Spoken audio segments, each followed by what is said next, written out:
Hello, science students, and welcome back to another podcast. My name is Erin Lynch, and today we're going to be talking about the Langerhans Cell, also known as the world's greatest cell. So what does this little guy do? Essentially, he presents antigens on the outside of the cell membrane for T cells to come and find. So it's pretty much putting a target on its back for T cells to come and find it, and to then kill the bacteria and viruses or other foreign invaders that the cell has detected. They're found in the top layer of the skin or depth. They are about packet-shaped organelles that are theorized to function in receptor-mediated endocytosis.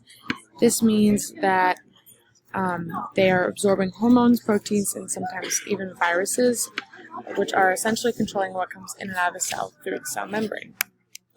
Why is the cell the most extraordinary cell?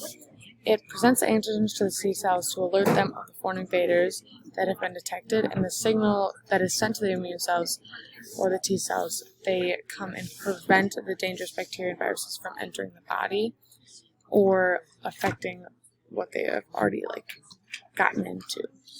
And not only does the cell maintain homeostasis, it aids in the body as a whole maintaining homeostasis. Thanks for watching.